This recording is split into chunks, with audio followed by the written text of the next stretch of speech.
Sabes que en el Antiguo Testamento encontramos a dos grandes líderes que Dios levantó. El primer gran líder llamado Moisés, Dios lo sacó del desierto, a donde él había huido por un error que él cometió en la vida, pero esos 40 años que pasó allí en el desierto fue para enseñarle grandes lecciones de humildad y de dependencia de Dios. De allí lo sacó para poder libertar a un pueblo que durante 400 años, o mejor, más específico, 430 años, estaba en la esclavitud. A la verdad se había acostumbrado ya a la esclavitud. Mas ellos esperaban el cumplimiento de la promesa, porque sabían que en algún momento Dios levantaría un libertador.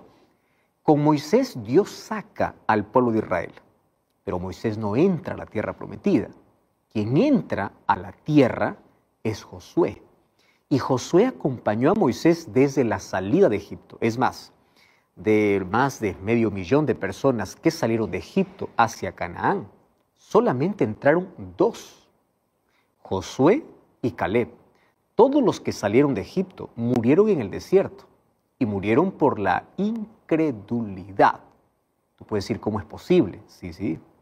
Ellos vieron tantos milagros y aún así eran incrédulos.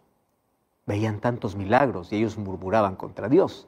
Dios los sustentaba, ellos se quejaban. Aún viendo cosas extraordinarias, ellos murmuraban, ellos se quejaban, ellos se rebelaban contra Dios.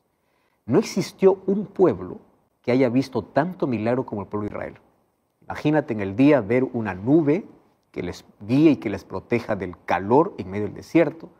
En la noche una antorcha de fuego para que pueda abrigarlos. Todos los días ver caer alimento del cielo, el maná.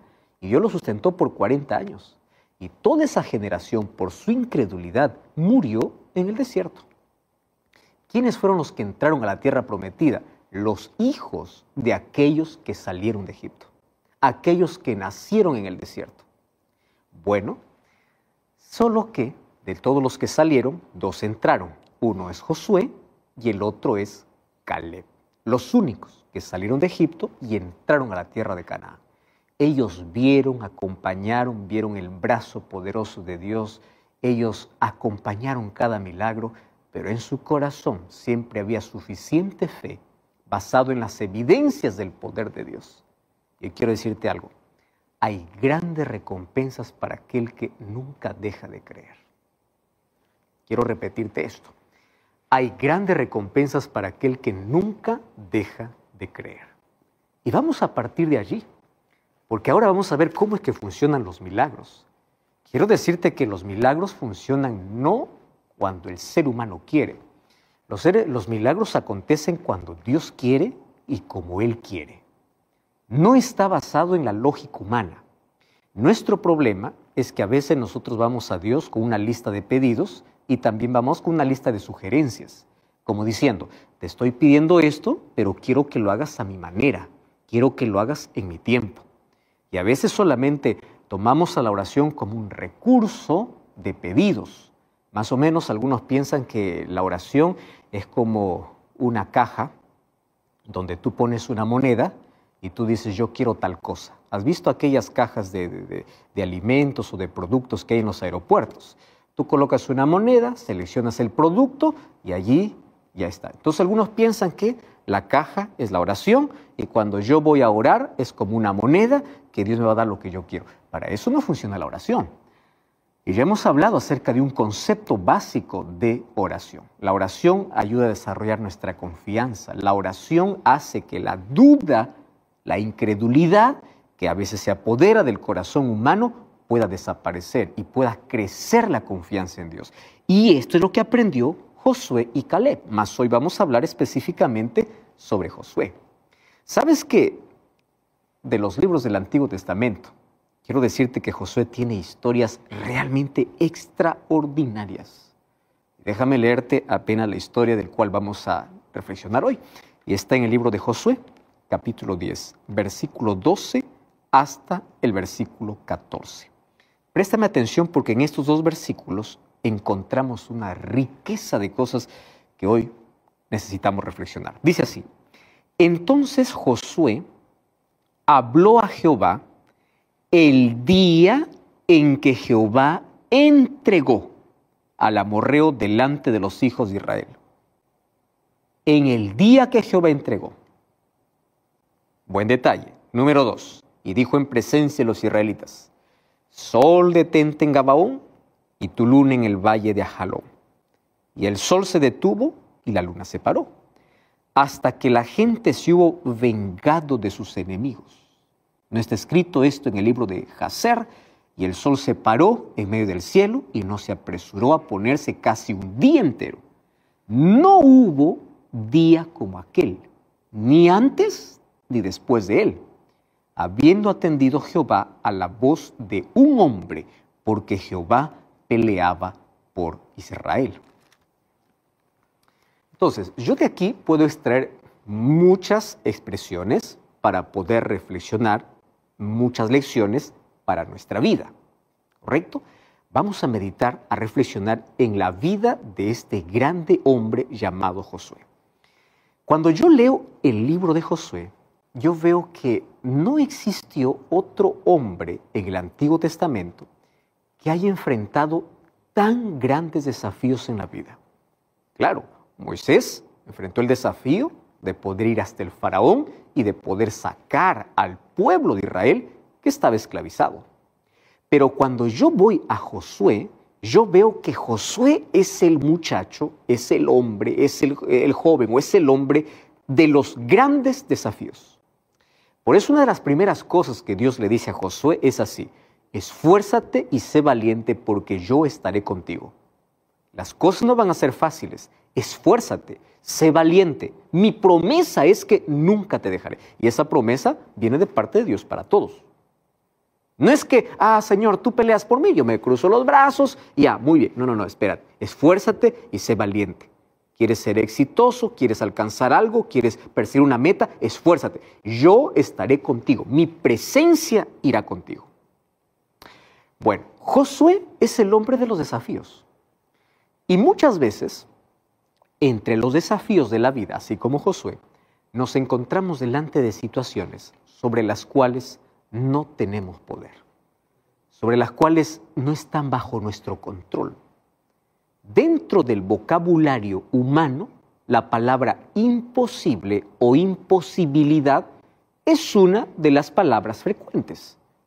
¿Correcto? Se puede pronunciar en diferentes momentos. A veces por falta de fe, a veces por duda, falta de confianza, o hay personas que ven a todo imposible. Ya sea basado en su experiencia, en sus complejos, en sus traumas, en su infancia, etcétera, etcétera. Sin embargo, quiero que sepas algo, que en la vida no siempre es fácil, y en el transcurso de la vida vas a encontrar cosas aparentemente imposibles. Pero aquí viene un asunto. Lo imposible para el hombre es posible para Dios, porque dentro del vocabulario celestial no existe la palabra imposible. La palabra se elimina, se tacha y solamente existe la palabra posible. Pero no solamente dentro del vocabulario divino, también dentro del vocabulario de aquellos que creen, que confían en Dios y han aprendido a desarrollar una intimidad cercana con Dios. ¿Y cómo se desarrolla esa intimidad? Pues a través de la oración, a través de escuchar su palabra, a través de la obediencia a su palabra. Bueno, Josué fue un hombre que enfrentó grandes desafíos. ¿Y qué cosa me impresiona? Siempre salió vencedor ante ellos. Mira, los desafíos lo enfrentó desde antes que él tomase liderazgo. Un día Moisés tomó a 12 espías, y él fue uno de los 12 espías o 12 príncipes que fue enviado a la tierra de Canaán para poder espiar la tierra. De los 12 vieron las mismas cosas, recorrieron el mismo camino, vieron los mismos gigantes, estudiaron estadísticas, vieron la realidad. Los 12 vinieron con la información, la misma información. Solo que al momento de transmitir la información, préstame atención aquí, 10 de los que habían ido a mirar la tierra dieron una información basado solamente en su estadística, basado solamente en su realidad. ¿Y cuál fue la información que dieron? La tierra es linda, La tierra es preciosa, fluye leche y miel, mira los frutos, mira las uvas, mira las manzanas, porque incluso ellos tuvieron que cargar entre 2 hombres un racimo. Ahora imagínate, un racimo de uvas lo carga un niño de 5 años. Ahora tener que cargar sobre el hombro. Estamos hablando de cosas que nosotros ni siquiera imaginamos. La tierra producía. De la tierra fluía leche y miel, que significaba abundancia, y a esa tierra Dios les estaba llevando y Dios iba a cumplir su promesa. Pero estos 10 vieron solamente la realidad, confiado en sus datos estadísticos, en su armamento, en su fortaleza, y se olvidaron que Dios estaba con ellos. Pero hubieron 2 que dieron un informe no solo basado en la realidad, sino que basado en la realidad, más añadido una visión de fe. Y quiero que entiendas porque esto es importante que tú ahora mismo tienes que comprender. La fe no significa evadir la realidad. La fe no significa huir de la realidad, no. No es que yo tengo fe y no miro la realidad, no, la realidad existe. La fe significa ver más allá de mi realidad. ¿Me estás entendiendo? Yo imagino la fe más o menos como unos lentes o binóculos, donde tú estás aquí y puedes ver a distancia qué cosa es lo que viene, qué cosa es lo que hay más allá. Nuestros ojos físicos nos pueden hacer ver el problema, pero a través de la fe tú puedes ver el problema y la solución. Cuando eres despedido del trabajo, con tus ojos físicos tú estás pensando, aquí se acabó, yo no tengo cómo sostener a mi familia, aquí se me acabó las posibilidades, se me acabó el sueño. Pero con los ojos de la fe puedes ver que en la pérdida del empleo tienes un Dios sustentador y un Dios que abrirá las puertas. Frente a la decepción, con los ojos de la realidad, tú puedes ver que es una herida incurable, que nunca más vas a creer en el amor, que piensas que todo el mundo falla, piensas que tu vida es un fracaso, porque te decepcionaron. Pero con los ojos de la fe, mira la realidad en el presente y mira que Dios puede curar un corazón herido, que existen personas diferentes. Te das cuenta que la perspectiva, la visión que tenemos de la vida va a depender de quién es Dios para ti. Con los ojos de la realidad, tú puedes ver que un ser querido fallece, muere. Y tú te desesperas y dices, aquí se acabó la vida. Pero con los ojos de la fe, ves que la muerte, aunque hoy te cause lágrimas y dolor, por la fe tú vas a ver que ese ser querido que estás enterrando un día va a resucitar. Porque tú crees en quién, en un Dios que venció la muerte, en un Dios que abre puertas, en un Dios que no conoce lo imposible. La fe no niega la realidad. La fe te ayuda a mirar más allá de tu realidad presente. ¿Estás entendiendo? Esa era la visión de Josué y de Caleb, pero hoy vamos a hablar más de Josué específicamente. ¿Qué cosa es lo que vieron esos 10 espías? Cuando ellos fueron a espiar la tierra, dijeron, todo está bonito, pero ahí vimos gigantes. Y nosotros a su lado éramos como langostas, mente de langosta. Y no era que eran tan pequeños. Claro que había gigantes, sí, había gigantes. La realidad era eso, claro.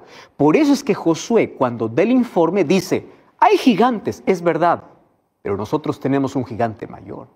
Vamos, porque Dios está con nosotros. Dios nos ha mostrado su poder. Ahora quiero que entiendas, el problema no estaba en el gigante, el problema estaba en el corazón, el problema estaba en la visión. El mayor gigante que tenía el pueblo no eran los gigantes contra los cuales ellos tenían que pelear. El mayor gigante era su corazón incrédulo, que a pesar de ver tantos milagros de Dios, ellos continuaban dudando de Dios. Tu mayor gigante siempre será tu corazón lleno de dudas, no el problema. Tu mayor problema nunca será externo. Eso no significa que no existen problemas externos, existen. Tu mayor problema siempre será interno. ¿Cuánta fe tienes? ¿Cuánta confianza tienes? ¿Cuánto eres capaz de confiar en Dios? Entonces, cuando tú estás cerca de Dios, Ves que Dios es gigante, superior a todo, y los problemas pues son pequeños. Ya hablamos en el programa anterior, porque iniciamos una serie especial sobre fe. La oración no hace que Dios baje, la oración me eleva hacia la presencia de Dios. Y fíjate cómo la oración muda nuestra perspectiva. Cuando nosotros vamos a la presencia de Dios, tenemos la visión de Dios. ¿Qué significa tener la visión de Dios? Y yo ya te ilustré, cuando uno sube a una montaña, o no sé si tú ya has hecho algún viaje o varios viajes en un avión. Cuando tú estás allí en la pista de aterrizaje, todo es grande. Los edificios son grandes, las personas son grandes, las casas son grandes, los carros son grandes. Todo es grande. Un carro es grande porque un carro puede alcanzar 10, 15, 20, un ómnibus puede alcanzar 60, 70 personas. Es grande. Pero cuando tú vas a ver que el avión despega y mientras más se eleva, todo aquello que veías grande cada vez es más pequeño y más pequeño. Y tú puedes mirar un carro que cuando estabas en el suelo, lo veías en el piso, lo veías grande, lo ves al tamaño de un juguete y dices, ¿cómo es posible que un ser humano pueda entrar allí? Y mientras más arriba vas, ves más insignificante. Ahora, así sucede con aquel que a través de la oración se eleva a la presencia de Dios.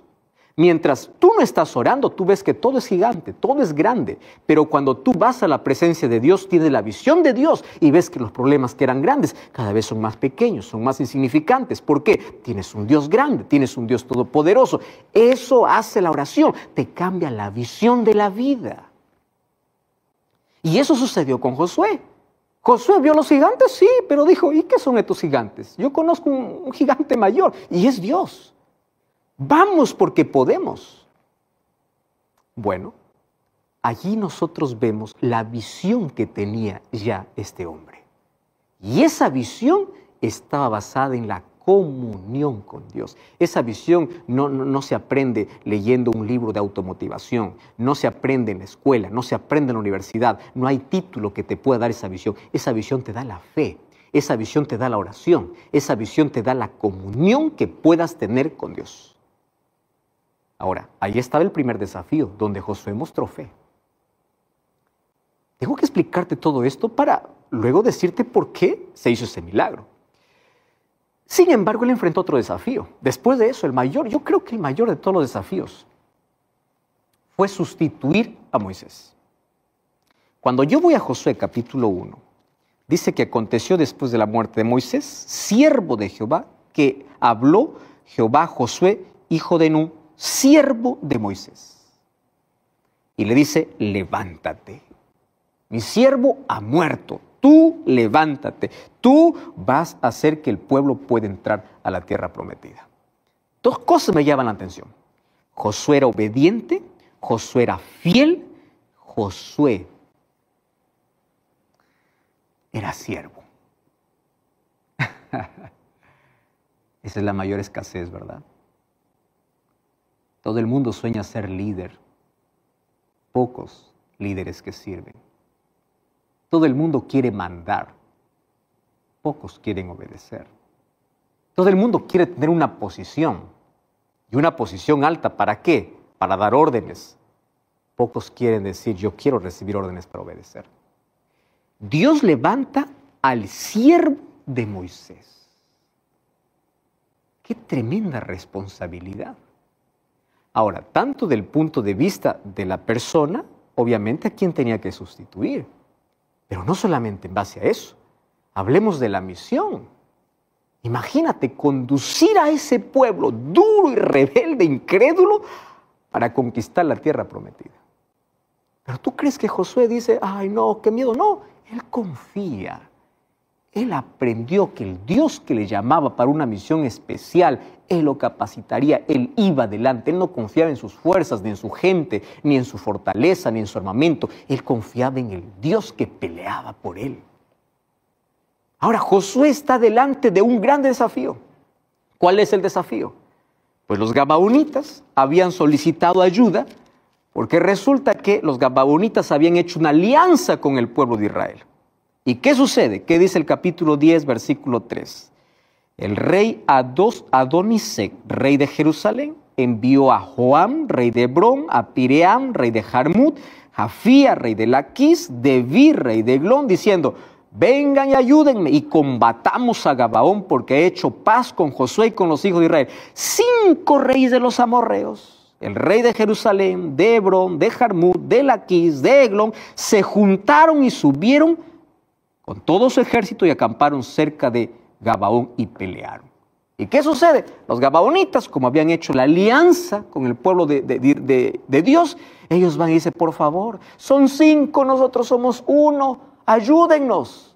5 reyes, 5 ejércitos. ¿Qué hizo Josué? Está bien. ¿Cuántos son? 5. Todo bien. Se preparó para la batalla. ¿Y qué cosa me gusta? Porque en el versículo 12 dice: entonces Josué habló a Jehová el día que Jehová entregó al amorreo. Esto me enseña una lección interesante. La batalla aconteció en el día que el Señor entregó a los amorreos en manos de los hijos de Israel. O sea, Josué y el pueblo estaban en una guerra que Dios ya los había entregado. Y esta es una lección importantísima. Dios ya le había dado la seguridad: hijo, yo estoy contigo. Pelea, esfuérzate, sé valiente, yo estoy contigo. La batalla está ganada. Josué consultó a Jehová, Jehová le dijo: está bien, yo te voy a entregar. Y ahí viene la pregunta: ¿por qué debo pelear en una batalla que ya está ganada? ¿Cuál es la intención de Dios al enviar al pueblo para una guerra que ya estaba vencida anticipadamente? Porque Dios les había garantizado. La respuesta es simple: para que ellos aprendan a confiar en su Dios. Pero aquí viene una lección importante. La lección importante es que ellos tenían que hacer su parte. Dios les dijo: está bien, la victoria está, pero no es así nada más. Hagan su parte. El secreto del éxito, escúchame aquí, está en la unión del esfuerzo humano, que es mínimo, con el poder divino. Los que alcanzan los mejores resultados son aquellos que confían en el brazo todopoderoso de Dios, pero nunca se quedan de brazos cruzados. Tengo un sueño: Señor, tú sabes que es mi sueño, quiero luchar. No me quedo de brazos cruzados, voy, toco la puerta, trabajo, me esfuerzo, sudo, porque Dios me acompaña, es verdad, pero mi parte yo tengo que hacer. El pueblo estaba peleando en una batalla que ellos ya tenían ganada. ¿Cuál es tu sueño? ¿Cuál es tu desafío? Dios está contigo, cree en su promesa, pero esfuérzate, levántate temprano, trabaja. Uno se queda de brazos cruzados: yo soy pobrecito, yo nací pobre, pobre voy a morir, yo no tengo dinero para estudiar, yo no tengo... Dios te dice: yo puedo hacer, tu sueño está realizado, si confías en mí. Pero no te quedes de brazo cruzado, pelea, lucha, yo te voy a dar. Sabes que en la vida encontramos grandes desafíos y Dios tiene poder suficiente para poder vencer cada uno de ellos. Mas Dios necesita involucrarte en el milagro. A mí me gusta porque en la Biblia cada vez que hay un milagro, Dios involucra al ser humano. Para Dios hubiese sido fácil decir: voy a abrir el mar, abran paso, voy a soplar un viento del cielo, el mar se abre. No hizo así. Dios le dice a Moisés: Moisés, levanta la vara. ¿La vara tenía poder? No, era el poder de Dios, pero Dios usaba un instrumento humano. Dios quiso dar agua al pueblo: golpea la roca. ¿El agua vino por el golpe de Moisés? No, por el poder de Dios, pero Dios involucra al ser humano.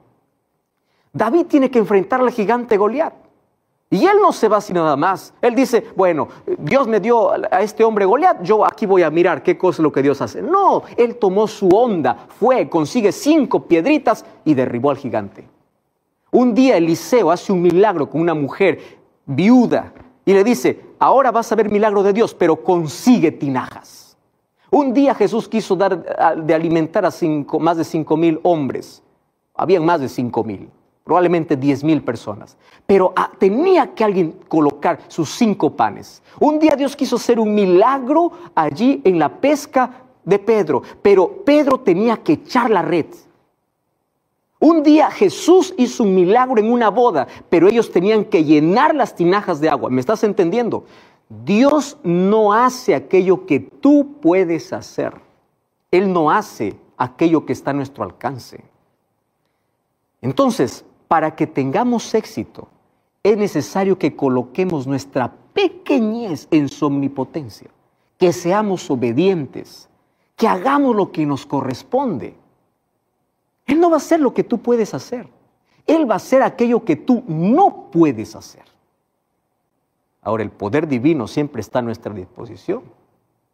A veces lo que falta más es nuestra parte.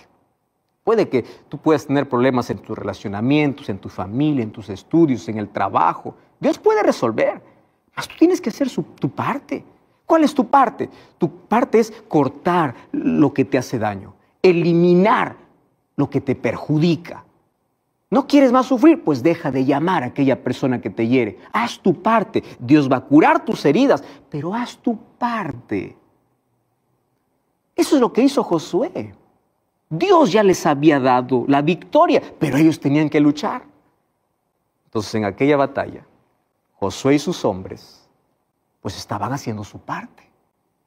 Solo que mientras hacían su parte, el día estaba acabando y la batalla aún no terminaba.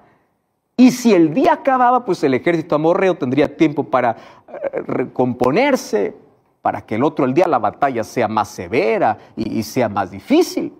Así que Josué dijo, bueno, yo estoy haciendo mi parte, estoy haciendo la voluntad de Dios, Dios está conmigo, Dios me ha dicho que esto es lo que tengo que hacer. Bueno, tengo un problema, el día se va, pero el día que se va no puede ser un problema si Dios ya me entregó. José lo que necesitaba era un poco más de luz, más de sol, necesitaba más de tiempo. Y es en ese momento que fue hecha la oración más extraña de la Biblia. Sol, detente en Gabaón y tu luna en el valle de Ajalón. Pero quiero que entiendas algo. Quien dijo esto era un hombre de fe. Era un hombre que no es que dijo, Señor, detén el sol, y era la primera vez que hablaba para Dios. No. Él ya tenía una relación con Dios. Era un hombre que durante horas estaba postrado en tierra en oración. ¿Recuerdas el campamento de Gilgal? Él estaba orando.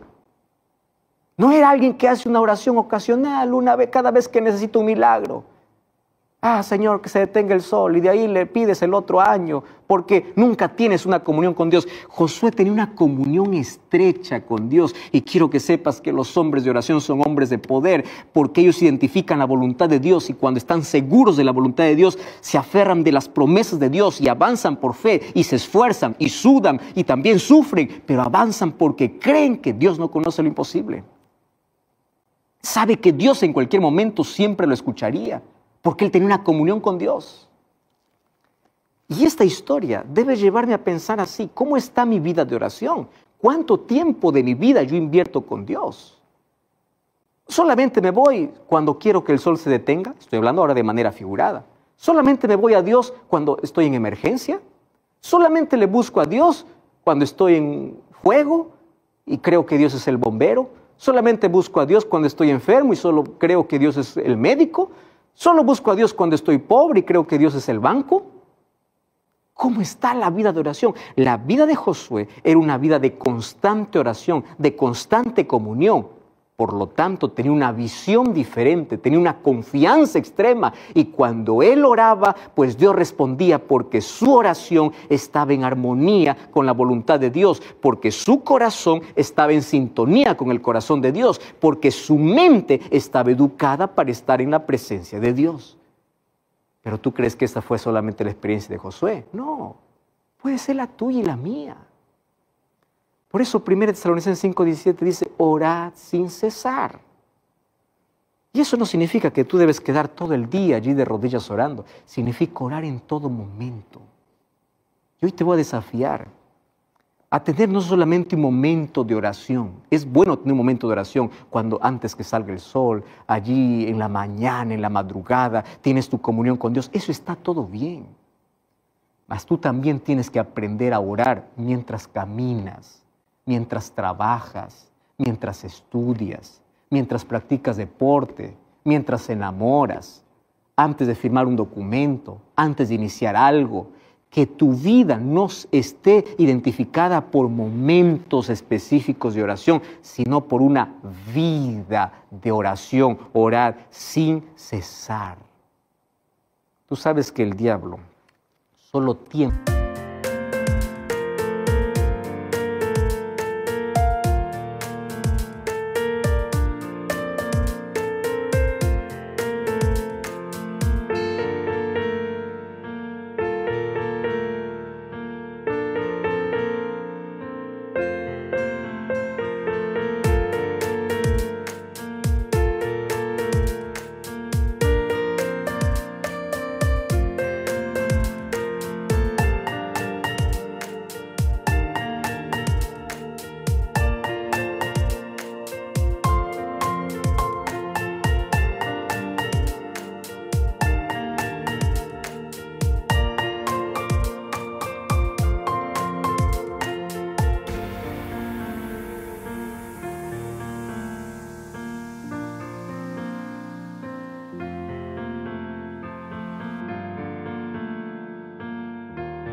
cuando te ve orar. Y Él hará todo lo posible para que no haya tiempo para que tú ores. Por eso es que una vida de oración es tan importante. Y una vida de oración que se coloque en sintonía con la voluntad de Dios, no hay imposibilidades en la vida de aquel que ora. Necesitamos de la oración para mantenernos vivos espiritualmente, considerando que la oración es la respiración del alma. Tú sabes que cada vez que respiramos,